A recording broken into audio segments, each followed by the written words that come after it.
On January 6th of 2021, you had tens of thousands of people peacefully protesting, and yet the corporate media and Democrats slander them with the made-up term insurrectionist. And yet, in this instance, they are not willing to call off their goons even now as this has the potential to escalate and escalate further. That was Ted Cruz last night, comparing what he described as the peaceful protests at the Capitol and the quote-unquote goons protesting outside of Supreme Court justices' homes this weekend over the leaked decision to overturn Roe. FYI, his leader in the Senate, Mitch McConnell, called 1-6 an insurrection as well. But Cruz-style faux outrage was all over Fox yesterday.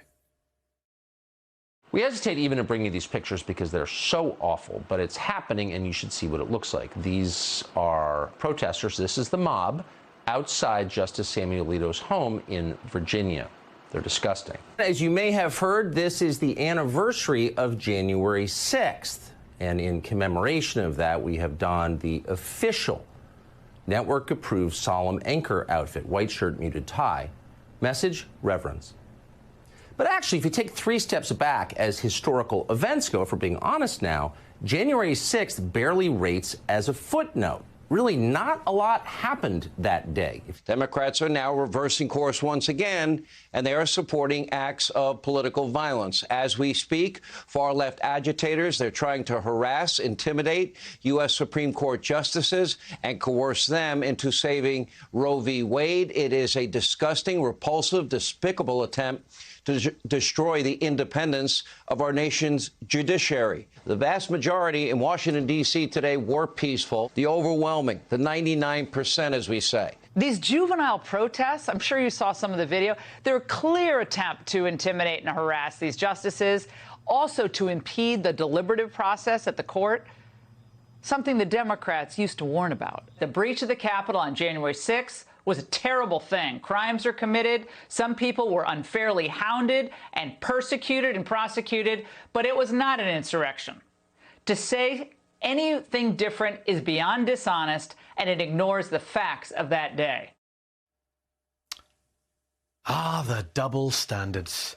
Today, though, conservatives are pointing out that there is currently a law on the books that might mean it is illegal to protest outside of a justice's house. But don't be fooled. That is not why they are worked up. If they were concerned with the letter of the law, they would be furious about January the 6th and the multiple crimes that took place that day. Instead, they are mad about stuff like this. Last night, about 150 protesters marched to Justice Samuel Alito's home in Alexandria, Virginia. This is what Tucker Carlson hesitates to show you. It is so grotesque. Look at them.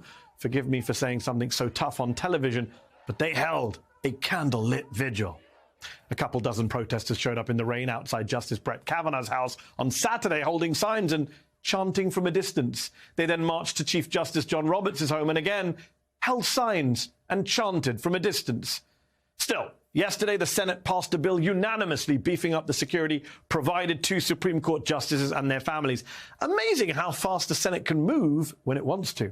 And look, that's fine. Justices deserve to feel safe and be able to make their decisions free from fear. But also, I feel like this is all missing some pretty crucial context.